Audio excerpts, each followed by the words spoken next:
Welcome to TNPSC லட்சிய விதைகள். நம்ம இந்த வீடியோ பதிவில் ஜூன் 11, 12, 13 3 நாள்களுக்கு உண்டான கரண்ட் அஃபேர்ஸாக பார்க்க போகிறோம். இந்த கரண்ட் அஃபேர்ஸினுடைய பிடிஎஃப் நம்ம டெலகிராம் சேனலில் அப்டேட் பண்ணிடுறோம். யாரும் ஜாயின் பண்ணல, டெலகிராமில் ஜாயின் பண்ணிக்கோங்க. டிஸ்கிரிப்ஷன் லிங்க் கொடுக்குறேன், அதை வச்சுட்டு படிச்சுக்கோங்க. ஓகேங்களா? சரி, ஓகே. ஃபஸ்ட் கொஸ்டின் நம்ம பார்க்கலாம். 2024 ஆண்டிற்கான உலகின் மிகச்சிறந்த தொழில் முனைவோருக்கான விருது பெற்றவர் யார்? ஓகேங்களா? ஸோ 2024 ஆண்டிற்கான உலகின் மிகச்சிறந்த தொழில் முனைவோருக்கான விருது பெற்றவர் யார் அப்படின்னா வெள்ளையன் சுப்பையா அவர்கள். ஓகேங்களா? இதை யார் சார் வழங்கினா? இஒய் குளோபல் அப்படின்றவங்க தான் இதை வழங்கியிருக்கிறாங்க. இந்த விருதை பெறக்கூடிய 4வது இந்தியராக வெள்ளையன் சுப்பையா அவர்கள் வந்துட்டு இருக்கிறாங்க. ஓகேங்களா? இவருக்கு பார்த்தீங்க அப்படின்னா டியூப் இன்வெஸ்ட்மெண்ட் இந்தியாவினுடைய செயல் துணைத் தலைவராக இருந்திருக்கிறாரு. சோழமண்டலம் இன்வெஸ்ட்மெண்ட் அண்ட் ஃபைனான்ஸினுடைய தலைவராக தற்போது செயல்பட்டு வருகிறார். ஸோ இவருக்கு தான் என்ன பண்ணியிருக்கிறாங்க, 2024 ஆண்டிற்கான மிகச்சிறந்த தொழில் முனைவருக்கான விருதை வந்துட்டு இஒய் குளோபல் அப்படின்றவங்க கொடுத்துருக்குறாங்க. ஓகேங்களா? ஸோ 2வது கொஸ்டின், 2024 ஆண்டிற்கான டென்னிஸ் தரவரிசையில் முதலிடம் பிடித்தவர் யார்? ஓகேங்களா? உலகினுடைய நம்பர் 1 டென்னிஸ் வீரராக உருவெடுக்கக்கூடிய முதல் இத்தாலி வீரராக இருக்கவர் யார் அப்படின்னு பார்த்தீங்கன்னா ஜானிக் சின்னர் அவர்கள். ஓகேங்களா? ஸோ இந்த பட்டியலில் முதலிடத்தில் இத்தாலி வீரர் ஒருவர் வருவது இதுதான் முதல் முறை அப்படின்னு சொல்லிட்டு சொல்கிறாங்க. ஸோ 2ஆம் இடத்துல கார்லோஸ் அஸ்காரார் ஸ்பெயினை சேர்ந்த வீரர். 3வது நவோக் ஜோக்கோவிச் செர்பியாவை சேர்ந்த வீரர் வந்து இருக்கிறாங்க. மகளிரில் பார்த்தீங்க அப்படின்னா நம்பர் 1 இகாஸ் வியாட்டிக் போலந்தை சார்ந்தவங்க. 2வது கோகோ கிளப் அமெரிக்காவை சார்ந்தவங்க. 3வது அரினா சபலென்கா பெலாரஸை சார்ந்தவங்க வந்துட்டு இருக்கிறாங்க. ஓகேங்களா? சரி, ஓகே. அடுத்தது 3வது கொஸ்டின், உள்துறை மற்றும் கூட்டுறவுத்துறை அமைச்சராக பதவியேற்றுக் கொண்டவர் யார்? உள்துறை மற்றும் கூட்டுறவுத்துறை அமைச்சராக பதவியேற்றுக் கொண்டவர் யார்? ஓகேங்களா? இப்போ நம்ம பார்த்தோம் அப்படின்னா 18வது மக்களவைத் தேர்தல் முடிஞ்சிருக்குது. ஸோ அதிலிருந்து பிரதமர் மோடி அவர்கள் வந்து மீண்டும் 3வது முறையாக என்ன பண்ணியிருக்கிறாங்க, தொடர்ந்து வந்து ஆட்சியை பிடிச்சிருக்கிறாரு. பிரதமர் நேருக்கு பிறகு இவர் தான் பிரதமர் மோடி அவர்கள் 3வது முறையாக வந்து என்ன பண்ணியிருக்கிறாரு அப்படின்னா பிடிச்சிருக்கிறாரு. ஓகேங்களா? ஸோ இப்போ இந்த அமைச்சரவை பட்டியல், ஓகேங்களா, அமைச்சரவை பட்டியலை வந்து ஃபுல் டீட்டெயில்டாக நம்ம பார்க்கலாம். ஏன் சார் அப்படின்னா இம்பார்ட்டன்ட் அப்படின்னு கேட்டிங்கன்னா இதுலேருந்து கட்டாயமாக ஒரு வினாக்கள் வந்து நம்ம எதிர்பார்க்கலாம். ஓகேங்களா? ஸோ அப்போ இந்த உள்துறை மற்றும் கூட்டுறவுத்துறை யார் வச்சிருக்கிறா அப்படின்னா அமித்ஷா அவர்கள் வந்து வச்சிருக்கிறாங்க. மற்ற அமைச்சர்களை குறித்து நம்ம கீழே பார்க்கலாம். ஓகேங்களா? ஸோ நரேந்திர மோடி பிரதமர் அவர்களுக்கு என்ன அப்படின்னா பணியாளர் நலன், ஓய்வூதியம், அணுசக்தி, விண்வெளி, பொதுமக்கள் குறை தீர்வு, அனைத்து கொள்கை முடிவுகள் மற்ற அமைச்சர்களுக்கு ஒதுக்கப்படாத துறைகள் எல்லாத்துக்குமே யார் பொறுப்பு அப்படின்னா பிரதமர் மோடி அவர்கள் தான். பணியாளர் நலன், ஓய்வூதியம், அணுசக்தி, விண்வெளி போன்றதெல்லாம். ஓகே. ராஜ்நாத் சிங் இராணுவத்துறை வந்து வழங்கப்பட்டிருக்குது. நிதின் கட்கரி சாலை போக்குவரத்து மற்றும் நெடுஞ்சாலைத்துறை. ஜேபி நட்டா சுகாதாரம் மற்றும் குடும்ப நலன், ரசாயனம் மற்றும் உரம். சிவராஜ் சௌகான் அவர்கள் பார்த்தீங்க அப்படின்னா வேளாண் மற்றும் விவசாயிகள் நலன், ஊரக மேம்பாடு. நிர்மலா சீதாராமன் நிதி மற்றும் பெருநிறுவன விவகாரங்கள். ஜெய்சங்கர் வெளியுறவுத்துறை. குமாரசாமி கனரக தொழிற்சாலைகள் உருக்கு. பியூஷ் கோயல் வர்த்தகம் மற்றும் தொழில்துறை. தர்மேந்திர பிரதான் கல்வித்துறை வழங்கப்பட்டிருக்குது. வீரேந்திரகுமார் சமூக நீதி மற்றும் அதிகாரமளித்தல் துறை வழங்கப்பட்டிருக்குது. ராம் மோகன் நாயுடு விமான போக்குவரத்து துறை வழங்கப்பட்டிருக்குது. ஐஸ்னவி வைஷ்ணவ் ரயில்வே, செய்தி மற்றும் ஒளிபரப்பு, மின்னன் மற்றும் தகவல் தொழில்நுட்பம் வழங்கப்பட்டிருக்குது. ஜோதிராதித்ய சிந்தியா தகவல் தொடர்பு, வடகிழக்கு பிராந்திய மேம்பாடு வழங்கப்பட்டிருக்குது. பூபேந்திர யாதவ் சுற்றுச்சூழல், வனம் மற்றும் பருவநிலை மாற்றம் வழங்கப்பட்டிருக்குது. அன்னபூர்ணா தேவி அப்படின்றது பெண்கள் மற்றும் குழந்தைகள் மேம்பாடு வழங்கப்பட்டிருக்குது. மன்சுக் மாண்டவியா அப்படின்றவங்க தொழிலாளர் மற்றும் வேலைவாய்ப்பு, இளைஞர் விவகாரம் மற்றும் விளையாட்டு வழங்கப்பட்டிருக்குது. ஜிதன் ராமன்ஜி குறு சிறு நடுத்தர தொழில்துறை வழங்கப்பட்டிருக்குது. சிராக் பஸ்வான் அப்படின்றது உணவு பதப்படுத்தல் துறை வழங்கப்பட்டிருக்குது. இணை அமைச்சர்களாக சுரேஷ் கோபி அப்படின்னு கேரளாவை சார்ந்தவங்க. துறைமுகம், கப்பல், நீர்வழி போக்குவரத்து வழங்கப்பட்டிருக்குது. நம்ம எல் முருகன் அவர்களுக்கு செய்தி ஒளிபரப்பு, பார்லிமெண்ட்ரி விவகாரம் குறித்து வழங்கப்பட்டிருக்குது. ஓகேங்களா? ஸோ இதுதான் வந்து இந்த அமைச்சர்கள் குறித்த விவரங்கள். இதை முறையாக படித்து கொள்ளுங்கள். ஓகேங்களா? ஓகே. 4th கொஸ்டின், மண்ணுயிர் காத்து மண்ணுயிர் காப்போம் திட்டம் எப்பொழுது தொடங்கப்பட்டது? மண்ணுயிர் காத்து மண்ணுயிர் காப்போம் திட்டம் என்பது ஜூன் 12ஆம் தேதி தொடங்கப்பட்ட ஒரு திட்டம். ஓகேங்களா? எங்கே சார் தொடங்கியிருக்கிறாங்க அப்படின்னா நம்மளுடைய தமிழ்நாட்டில் தொடங்கப்பட்ட ஒரு திட்டம் தான் இது.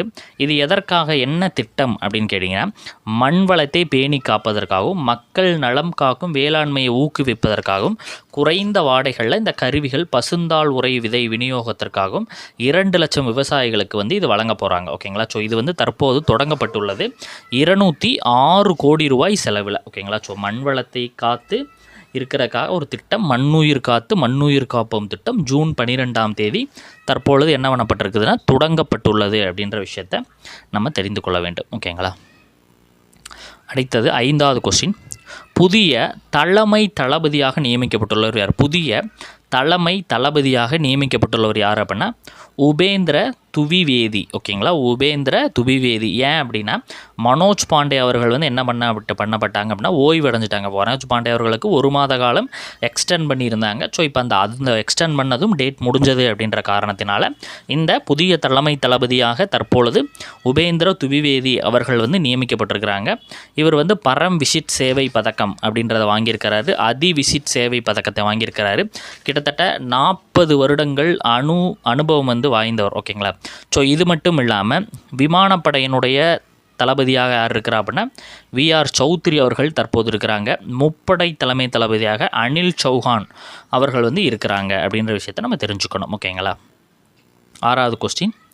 2024ஆம் ஆண்டிற்கான உலகளாவிய பாலின ஏற்றத்தாழ்வு குறியீட்டில் முதலிடம் பிடித்த நாடு எது? ஓகேங்களா. உலகளாவிய பாலின ஏற்றத்தாழ்வு குறியீட்டில் முதலிடம் பிடித்த நாடு எது அப்படின்னு பார்த்தீங்கன்னா ஐஸ்லாந்து நாடு. ஓகேங்களா. இதை யார் வெளியிட்டிருக்கிறா அப்படின்னா உலக பொருளாதார அமைப்பு வந்து வெளியிட்டிருக்கிறாங்க. இந்த பட்டியலில் 2ஆம் இடத்தை பிடிக்கிறவங்க பின்லாந்து, 3ஆம் இடம் நார்வே. நம்ம இந்தியா பார்த்திங்கன்னா கிட்டத்தட்ட 129வது இடத்தை தான் பிடிச்சிருக்கிறாங்க. இதில் கடைசி இடமாக சூடான் 146வது இடத்தை பிடிக்கிறாங்க. இது என்ன சார் பாலின ஏற்றத்தாழ்வு குறியீடு அப்படின்னு நீங்கள் கேட்டிங்கன்னா அதாவது வந்து வேலை வாய்ப்பாக இருக்கட்டும், அதிகாரம் அளித்தலாக இருக்கட்டும், அது வந்து ஆண்கள் மற்றும் பெண்களுக்கு இடையே சம அளவு இருக்கணும். ஓகேங்களா. ஸோ அது வந்து எவ்வளவு குறைவாக இருக்குதோ அதற்கு தகுந்த மாதிரி இந்த நாட்டினுடைய தரவரிசை என்பது பின்னுக்கு தள்ளப்படும். அப்போ இது மூலமாக என்ன அப்படின்னா இந்தியாவினுடைய பாலின ஏற்றத்தாழ்வு குறியீட்டில் இந்தியா இன்னுமே நல்லா பின்தங்கி தான் இருக்கிறாங்க அப்படின்றத தெரிஞ்சு கொள்ள வேண்டும். ஓகேங்களா. சரி, ஓகே. 2024ஆம் ஆண்டிற்கான ஔவையார் விருது பெற்றவர் யார்? 2024ஆம் ஆண்டிற்கான ஔவையார் விருது பெற்றவர் யார் அப்படின்னா பாமா அவர்கள். ஓகேங்களா. அதாவது இந்த பாமா அப்படின்றதற்கான அர்த்தம் என்ன அப்படின்னா பாஸ்டிரை தசைராக் என்கிற பாமா அப்படின்னு சொல்கிறாங்க. ஓகேங்களா. பாஸ்டிரை தசைராஜ் கிடையாது, சூசைராஜ். ஓகேங்களா. பாஸ்டியர் இது தவறாக பிரிண்ட் செய்யப்பட்டிருக்குது, சரி டைப் செய்யப்பட்டிருக்குது. நான் சொல்கிறது எழுதுக்குங்க. பாஸ்டினா சூசைராஜ். ஓகேங்களா. பாஸ்டினா சூசைராஜ் என்கிற பாமா இவர்கள் எழுத்தின் மூலமாக பல்வேறு சமூக தொண்டுகளை செஞ்சுருக்கிறாங்க. ஓகேங்களா. இவருடைய முக்கியமான நாவல்களாக சங்கதி, வன்மம், மனுஷி, கருக்கு அப்படின்றதெல்லாம் இருக்குது. சிறுகதைகளாக கொண்டாட்டம், ஒரு தாத்தாவும் எருமையும் அப்படின்ற விஷயம்லாம் இருக்குது. ஓகேங்களா. இப்பொழுது தற்போது இந்த ஔவையார் விருதை முதலமைச்சர் ஸ்டாலின் அவர்கள் இவங்களுக்கு என்ன பண்ணியிருக்கிறாங்க அப்படின்னா தற்போது வழங்கி உள்ளார். ஓகேங்களா. ஓகே. அடுத்தது 8வது கொஸ்டின் பார்க்கலாம். அருணாச்சல பிரதேசத்தினுடைய புதிய முதல்வராக தற்போது யார் தேர்ந்தெடுக்கப்பட்டிருக்கிறார்? அருணாச்சல பிரதேசத்தினுடைய புதிய முதல்வராக தொடர்ந்து 3வது முறை பெமா காண்ட் அவர்கள் தேர்ந்தெடுக்கப்பட்டிருக்கிறாங்க. ஓகேங்களா. இவங்க பாஜகவை சேர்ந்தவங்க. கிட்டத்தட்ட 60 தொகுதிகள் இருக்குது. அதில் இவங்க வெற்றி பெற்றிருக்கிறாங்க. ஆளுநராக இருக்கிறவங்க யார்? கைவல்ய திரிவிக்ரம் பட்நாயக். ஓகேங்களா. தலைநகர் இட்டாநகர். கேபிட்டல் என்ன அப்படின்னா இட்டாநகர் என்பதை நம்ம தெரிஞ்சுக்கொள்ள வேண்டும். ஓகேங்களா. ஓகே. 10வது கொஸ்டின் சார். 9வது கொஸ்டின் பார்க்கலாம். ஐக்கிய நாடுகள் சபையினுடைய முதலாவது சர்வதேச விளையாட்டு தினம் எப்பொழுது அனுசரிக்கப்படுகிறது? முதலாவது சர்வதேச விளையாட்டு தினம் ஐக்கிய நாடுகள், அதாவது ஐநாவினுடைய முதலாவது சர்வதேச விளையாட்டு தினம் என்பது ஜூன் 11 தற்போது அனுசரிக்கப்பட இருக்குது. 2024 தான் இப்போ இதை பண்ண போகிறாங்க. இதனுடைய கருப்பொருள் தீம் என்ன சார் அப்படின்னா play makes a better world. ஓகேங்களா. Play makes a better world என்பது இதனுடைய கருப்பொருளாக இருக்கிறது. ஓகேங்களா. ஸோ 10வது கொஸ்டின் பார்க்கலாம். அல்டிமேட் ஃபைட்டிங் சாம்பியன்ஷிப் போட்டி எங்கு நடைபெற்றது? அல்டிமேட் ஃபைட்டிங் சாம்பியன்ஷிப் போட்டி எங்கு நடைபெற்றது? அமெரிக்காவில் தான் இது நடைபெற்றது. இதில் பூஜா தோமர் இந்தியாவை சார்ந்த பூஜா தோமர் பெண்களுக்கான ஸ்ட்ராட் வெயிட் பிரிவில் வெற்றி பெற்றிருக்கிறாங்க. ஓகேங்க. ராயன் டாஸ் சாண்டோஸ் பிரேசில் வீராங்கனை எதிர்த்து வெற்றி பெற்றிருக்கிறாங்க. இந்த போட்டியில் வெற்றி பெற்ற முதல் இந்திய வீராங்கனை. இதன் மூலமாக பூஜா தோமர் என்ன பண்ணியிருக்கிறாங்க அப்படின்னா தகுதி பெற்றிருக்கிறாங்க. ஓகேங்களா. இந்தியாவிலே முதியோருக்கான முதல் பிரத்யேக மருத்துவமனை என்பது எங்கு அமைக்கப்பட்டுள்ளது அப்படின்னா சென்னையில் இருக்கக்கூடிய கிண்டியில் தான் February 25 அமைக்கப்பட்டது. ஓகேங்களா. ஸோ இப்போ என்ன எதற்காக இங்கே பார்க்குறோம் அப்படின்னா இப்போ எக்ஸ்ட்ராவாக இதில் பிரத்யேக யோகா இயற்கை மருத்துவ சிகிச்சை மையம் வந்து எக்ஸ்ட்ரா வந்து தொடங்கியிருக்கிறாங்க. ஸோ அந்த ஒரு காரணத்தினால தான் நம்ம என்ன பண்ணுறோம் அப்படின்னா இதை வந்து பார்க்குறோம். ஓகேங்களா. அடுத்தது 12வது கொஸ்டின். ஜூனியர் ஆடவர் உலகக்கோப்பை ஹாக்கி போட்டி என்பது எங்கு நடைபெற உள்ளது? ஜூனியர் ஆடவர் உலகக்கோப்பை ஹாக்கி போட்டி என்பது இந்தியாவில் தான் நடைபெற இருக்குது. எப்போ சார் அப்படின்னா December 2025 24 அணிகள் வந்து பங்கேற்கிறாங்க. ஓகேங்களா. கடைசியாக 2013 புதுடெல்லியில் நடைபெற்றிருக்குது. 2016 லக்னோ, 2021 புவனேஸ்வரில் நடைபெற்றிருக்கு. இது மட்டும் இல்லாமல் இதில் இந்தியா வந்து 2013 மற்றும் 2016 காலகட்டத்தில் சாம்பியன் பட்டத்தை வந்து இதில் வாங்கியிருக்கிறாங்க அப்படின்ற விஷயத்தை நம்ம தெரிஞ்சுக்கணும். ஓகேங்களா. ஸோ 13வது கொஸ்டின். மாநிலங்களவை. ஓகேங்களா. புதிதாக மக்களவை மாநிலங்களவை அமைக்கப்பட்டிருக்குது. இதனோட எத்தனையாவது அமர்வு என்பது சமீபத்தில் நடைபெற்றது அப்படின்னா 264வது அமர்வு தான் நடைபெற்றிருக்குது. 18வது மக்களவையின் முதல் கூட்டம் என்பது June 24 ஜூலை 3 வரைக்கும் நடைபெறுகிறது. இதில் புதிய அமைச்சர்கள்லாம் என்ன பண்ணியிருக்கிறாங்க, பங்கேற்றிருக்கிறாங்க. எம்பிக்கள், அமைச்சர்கள்லாம்.